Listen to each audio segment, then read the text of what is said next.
Hello everyone, welcome to my YouTube channel Shiva learning point. तो भाई कैसे हैं आप सब? आई होप आप सब अच्छे होंगे और आप सबकी तैयारी भी अच्छी चल रही होगी। तो भाई आज की जो हमारी हरियाणा जीके की क्लास है उसमें आज हम पढ़ेंगे हरियाणा की जो फसल है। हरियाणा में जोन जोन सी फसलें मुख्य रूप से बोई जाती हैं, आज हम उनके बारे में पढ़ेंगे। और सिर्फ पढ़ेंगे ही नहीं बल्कि कोशिश करेंगे कि आज की वीडियो में आपको ये जो फसल है वो याद हो जाए। इनसे रिलेटेड जो जो बातें एग्जामिनर पूछता है, जो जो इम्पोर्टेंट वो सारी चीजें आपको याद हो जाए और आपको दोबारा से रट्टाफिकेशन करने की जरूरत नहीं पड़े। ठीक है, तो आज हम क्या पढ़ेंगे भाई?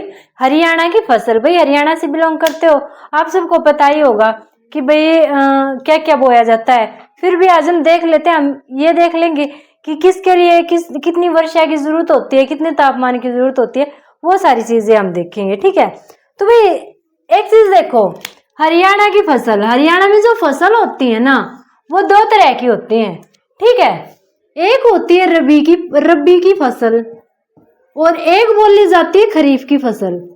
इनमें बच्चा बहुत ज्यादा कंफ्यूज रहता है कि भाई कौन सी रबी की फसल है, कौन सी खरीफ की फसल है। ठीक है, इनकी भाई एक बिल्कुल छोटी सी ट्रिक है।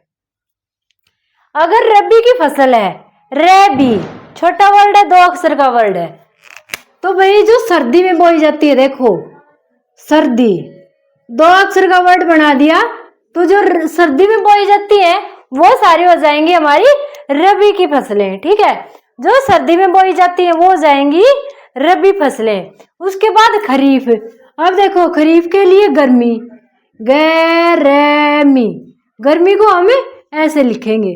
ठीक है, 3 अक्षर का खरीफ है और 3 अक्षर की गर्मी है। ठीक है, तो भाई जो गर्मी में बोई जाएंगी वो हो जाएंगी हमारी खरीफ की फसलें। ठीक है, आई भाई बात समझ में? याद करने की ट्रिक है ये। अगर एग्जामिनर जैसे ये पूछ ले कि जो गेहूं है, गेहूं रबी की फसल है या खरीफ की फसल है, आपको हर फसल याद करने की जरूरत नहीं है कि रबी है या खरीफ है, रबी है या खरीफ है। आपको सिर्फ ये पता होना चाहिए कि फसल किस टाइम पे बोई जाती है। आपको पता है भाई सर्दियों में बोई जाती है गेहूं की फसल। ठीक है, तो अगर सर्दियों में बोई जाती है तो कौन सी फसल है? रबी है। सर्दी 2 अक्षर का है तो रबी फसल होगी। ठीक है, तो जो गर्मी 3 अक्षर का है तो गर्मी में बोई जाने वाली हो जाएगी खरीफ फसल। एक और मोस्टली फसलों पे जो लागू हो जाती है वो ये है, जो फसलें 2 अक्षरों की होंगी ना वो रबी में आ जाएंगी, जैसे गेहूं होगी, चना होगी। ठीक है, इस टाइप से जो 2 अक्षरों की होंगी, और जो 3 अक्षरों की होंगी जैसे बाजरा हो गया, चावल हो गया, वो सारा अपनी गर्मी में की फसल हो जाएंगी, खरीफ फसलें हो जाएंगी। ठीक है, इस टाइप से भी आप रिलेट करके याद कर सकते हो। यह होगी भाई रबी और खरीफ। ठीक है, एग्जामिनर के बारे में सिर्फ इस टाइप से पूछ लेता है, ये पूछ लेगा चावल रबी है की फसल है या खरीफ की फसल है, मक्का रबी की फसल है या खरीफ की फसल है। अगर आपको ये पता है कि किस टाइम पे बोई जाती है, कितने तापमान में बोई जाती है, तो आप अच्छे से बता दोगे कि हाँ भाई ये रबी की फसल है या खरीफ की है। तो अब जब मेनली फसलें बोई जाती है उनके बारे में देखेंगे। भाई सबसे पहले आता है गेहूं। आपको पता है हरियाणा की मुख्य खाद्यान्न फसल कौन सी है? गेहूं। तो गेहूं से पूछने के चांस बहुत ज्यादा है कि एग्जामिनर गेहूं से पूछ लेगा। तो भाई जो गेहूं का पौधा है वो कौन सा होता है? समशीतोष्ण कटिबंधीय पौधा। गेहूं का पौधा कौन सा पौधा होता है? समशीतोष्ण कटिबंधीय पौधा, मतलब कि सर्दियों में उगाया जाने वाला पौधा होता है गेहूं का पौधा। इसके लिए कितने तापमान की जरूरत होती है? 10 से 25 डिग्री तक। जब ये बोया जाता है ना तो इसको इतने कम तापमान की जरूरत होती है कि 10 डिग्री सेल्सियस में बोया जाता है कम से कम। और जब ये काटा जाता है ना तो इसको थोड़ी गर्मी की जरूरत होती है, इसलिए ये 25 डिग्री सेल्सियस के आसपास से काट लिया जाता है जब इतना तापमान होता है। तो तापमान कम कब होता है अपना? ये अक्टूबर नवंबर में इतना होता है, कम होता है। ठीक है, उसके बाद फिर जनवरी में तो ये लगा लो बिल्कुल ही 0 पे चला जाता है तापमान कई जगह पे हरियाणा में भी।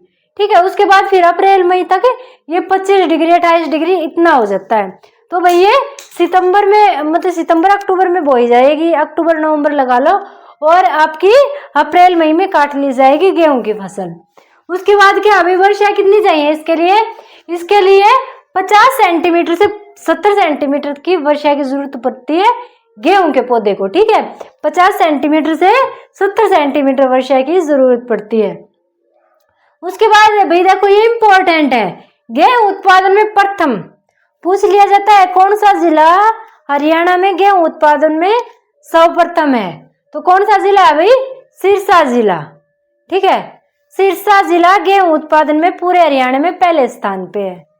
दूसरी बात जहां पे कंफ्यूज नहीं होना, भले ही उत्पादन सबसे ज्यादा सिरसा करता है, फिर भी गेहूं का अनुसंधान केंद्र कहाँ बनाया गया है?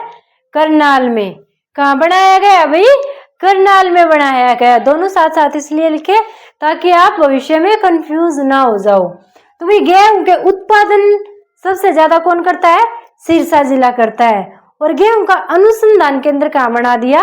अपने करनाल में बना दिया है, ठीक है भाई। ये हो गया गेहूं से रिलेटेड, इतनी ही बातें एग्जामिनर पूछेगा, इससे ज्यादा आपसे बातें नहीं पूछेगा। उसके बाद क्या आता भाई? चावल। तो चावल के लिए तापमान कितना होना चाहिए?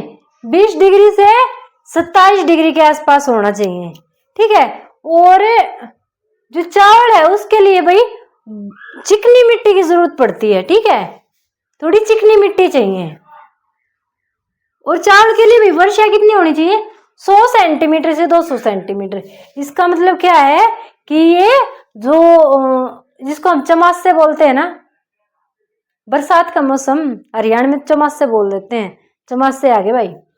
तो भाई ये बरसात के मौसम में अच्छी होती है, ठीक है। कम से कम 100 सेंटीमीटर से 200 सेंटीमीटर की इसमें वर्षा की जरूरत होती है। और सबसे ज्यादा चावल कौन उगाता है? करनाल। भाई मैं आपको बता दूं, जो करनाल का बासमती चावल है ना, विश्व में पहले स्थान पे है। बासमती चावल, करनाल का बासमती चावल विश्व में पहले स्थान पे, जो सबसे अच्छा चावल होता है ना, उसका दर्जा प्राप्त है करनाल के बासमती चावल को। तो सर्वाधिक चावल उत्पादक कौन सा है? अपना करनाल है। उसके बाद बात कर लेते हैं भाई मक्का की, ठीक है। मक्का के लिए तापमान कितना चाहिए? 21 डिग्री से 27 डिग्री सेल्सियस तक। अब तो भाई बहुत सारे बच्चे ऐसे होंगे जिनको ये भी नहीं पता कि मक्का होती क्या है, मगर पहले के टाइम में जो हमारी दादी वगैरह हैं वो मक्का की रोटियां भी खाती थी, ठीक है। आजकल शायद ही किसी ने मक्का की रोटी खाई होंगी, आई थिंक किसी ने मक्का की रोटी खाई नहीं होंगी, पर जो हमारे बुजुर्ग थे उनसे आप पूछ के देखना, वे मक्का की रोटियां भी खाते थे। तो भाई अब मक्का का उत्पादन काफी कम हो चुका है। तो इसके लिए वर्षा कितनी चाहिए? 50 से 75 सेंटीमीटर की इसके लिए वर्षा की जरूरत पड़ती है। और सर्वाधिक मक्का उत्पादन वाला जिला कौन सा है? पंचकुला। सबसे ज्यादा मक्का कहाँ पे उगाई जाती है? अपने पंचकुला शहर में उगाई जाती है। कहाँ पे उगाई जाती है भाई? पंचकुला शहर में उगाई जाती है। उसके बाद सर्वाधिक जवार उत्पादक, सबसे ज्यादा जवार कहाँ पे उगाई जाती है? रोहतक में। जवार भाई मोस्टली पशुओं का चारा होती है, ठीक है।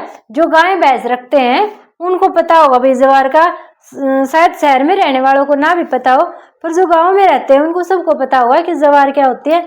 जो भैंस और गाय चारा खाती हैं वो होता है जवार का चारा, ठीक है। तो भाई जवार उत्पादक में पहले स्थान पे कौन है? रोहतक। जवार इतनी इंपॉर्टेंट फसल है नहीं, इसलिए मैंने इसका तापमान वर्षा वगैरह नहीं लिखी। जो इम्पोर्टेंट है, जो ये ऐसा है कि हाँ एग्जामिनर पूछ सकता है, वही चीजें हम लेके चलेंगे। भाई सर्वाधिक बाजरा उत्पादक, सबसे ज्यादा बाजरा कौन उगाता है? महेंद्रगढ़। आपको पता होगा भाई महेंद्रगढ़ राजस्थान साइड में पड़ता है, उस राजस्थान की सीमा के साइड में ही पड़ता है ना महेंद्रगढ़। तो भाई राजस्थान में बाजरा खाते हैं, तो उसी से रिलेट करके आप ये लगा लेना कि भाई बाजरे का सबसे ज्यादा उत्पादक कौन करता है? महेंद्रगढ़ उत्पादन करता है। उसके बाद है सर्वाधिक जौ उत्पादक, कौन है? भिवानी। सर्वाधिक जौ का उत्पादन कौन करता है? भिवानी करता है। और सबसे ज्यादा चना भी कौन उगाता है? भिवानी ही उगाता है सबसे ज्यादा चना। भाई दलहन के मामले में भी जो हमारा हरियाणा है वो अब काफी आगे जा रहा है, ठीक है। पहले दलहन का इतना उत्पादन नहीं किया जाता था, पर अब सरकार ने काफी स्कीम चला के दलहन उत्पादन को भी बढ़ाया है। तो जो चना आता है वो दलहन वाले में ही आता है, दालों वाले में आता है। ठीक है, तो सर्वाधिक चना उत्पादक हो गया हमारा भिवानी। ये लगा लो हरियाणा में 88% तो अनाज का उत्पादन किया जाता है, 2% फूलों का उत्पादन किया जाता है, फूलों और मसालों का, और भाई 10% अपना दलहन का उत्पादन किया जाता है। ठीक है, उसके बाद है भाई गन्ना। गन्ना का भाई साइंटिफिक नाम आप पक्का याद कर लेना। गन्ना का साइंटिफिक नाम कई बार एग्जामिनर पूछ चुका है, तो भाई आप अच्छे से याद कर लेना। गन्ना का साइंटिफिक नाम क्या है? सक्करम ऑफिसिनेरस। क्या भाई? सक्करम ऑफिसिनेरस। ठीक है, और इसका तापमान कितना चाहिए भाई गन्ना उत्पादन के लिए? 20 डिग्री सेल्सियस से 27 डिग्री सेल्सियस तक गन्ना उत्पादन के लिए हमें तापमान चाहिए। वर्षा कितनी चाहिए? 100 सेंटीमीटर से 200 सेंटीमीटर तक। चावल और गन्ने को एक जैसी ही वर्षा चाहिए। चावल के लिए भी 100 सेंटीमीटर से 200 चाहिए, और गन्ने के लिए भी। चावल के लिए भी तापमान 20 से 27 का होना चाहिए, गन्ने के लिए भी इतना होना चाहिए। इसके लिए समय अवधि कितनी होनी चाहिए? गन्ने के लिए 1 साल तक। और अगर एग्जाम ने इस टाइप से क्वेश्चन करे कि अत्यधिक वर्षा हो रही है, तो जो गन्ना है उसमें जो शर्करा की मात्रा है, जो चीनी की मात्रा है, वो बढ़ेगी या घटेगी? वर्षा अगर अधिक वर्षा होती है तो हमेशा याद रखना है, अगर वर्षा ज्यादा होगी तो गन्ने में शर्करा की मात्रा घट जाएगी। ठीक है, जो मिठास है उसका वो घट जाएगा, कम हो जाएगा अगर ज्यादा वर्षा होगी। ठीक है, और भाई गन्ने का सर्वाधिक गन्ना उत्पादक कौन सा है? यमुनानगर। भाई यमुना के किनारे ही तो गन्ने बोए जाते हैं ज्यादा। ठीक है, क्योंकि कृष्ण भगवान यमुना किनारे बंसी बजाते हुए और गन्ने तोड़ तोड़ के खाते थे। ठीक है, तो ऐसे याद कर सकते हो आप कि गन्ने का सर्वाधिक उत्पादक कहाँ पे होता है? यमुनानगर में। क्यों? क्योंकि यमुना किनारे गन्ने बोए जाते थे और कृष्ण भगवान बांसुरी बजाते हुए यमुना किनारे और गन्ने तोड़ तोड़ के खाते थे। उसके बाद आता है भाई कपास। कपास के लिए तापमान कितना चाहिए? 20 से 30 डिग्री सेल्सियस तक। ठीक है, और वर्षा कितनी चाहिए भाई? 50 से 100 सेंटीमीटर तक की वर्षा चाहिए। और भाई सबसे ज्यादा कपास कहाँ पे होती है? सिरसा में होती है। सबसे ज्यादा कपास कहाँ पे बोई जाती है? अपने सिरसा शहर में बोई जाती है सबसे ज्यादा कपास। और इसके लिए कई बार पूछ लिया जाता है कि कपास का जो पौधा है उसका पूरा टाइम पीरियड कितने दिन का होता है? उसके बीज के अंकुरण से लेके और कपास के वे फूल टूटने तक का जो समय अवधि होती है वो होती है 210 दिन की। कितने दिन की होती है भाई? 210 दिन की होती है। ठीक है, अब बात कर लेते हैं सरसों की। तो सरसों के लिए वर्षा कितनी चाहिए? बहुत कम, 20 सेंटीमीटर से 40 सेंटीमीटर के आसपास अगर वर्षा हो जाती है, थोड़ा बहुत बूंदाबांदी हो जाती है, तो भी सरसों की फसल अच्छी हो जाती है। ठीक है, और भी सर्वाधिक सरसों उत्पादक राज्य हमारा कौन सा हो गया? कौन सा हो गया भाई? भिवानी। सर्वाधिक सरसों उत्पादक राज्य भिवानी हो गया। ठीक है, ये थी भाई फसलें, और फसलों से इंपॉर्टेंट क्वेश्चन। एग्जामिनर अगर फसलों से कुछ भी पूछेगा तो यहीं से पूछेगा, इससे एक्स्ट्रा वो कुछ नहीं पूछेगा। ऐसा नहीं है कि वो आपसे ये पूछ लेगा कि जौ के लिए कितना तापमान चाहिए। ठीक है, जौ की फसल के लिए वर्षा कितनी चाहिए। भाई अगर ये सारी चीजें पूछेगा तो इम्पोर्टेंट जो फसलें हैं उनकी पूछेगा। हाँ, सर्वाधिक कौन सा राज्य है ये बोने में, वो किसी भी फसल के लिए पूछ सकता है। तो भाई जो इम्पोर्टेंट चीजें थी वही आपके लिए लेके आई हूँ, ताकि आप ज़्यादा भ्रमित ना हो और आपकी तैयारी अच्छे से हो जाए। ठीक है, तो भी अपने साथ बने रहिए। और ये वीडियो सीईटी के लिए भी इम्पोर्टेंट है और हरियाणा जेबीटी के लिए भी। तो भाई बने रहिए और वीडियो को लाइक शेयर पक्का कर देना। और अगर लास्ट तक आए हो तो वीडियो के नीचे प्यारा सा कमेंट पक्का करके जाना भाई। और आज के लिए था इतना ही। जय भारत।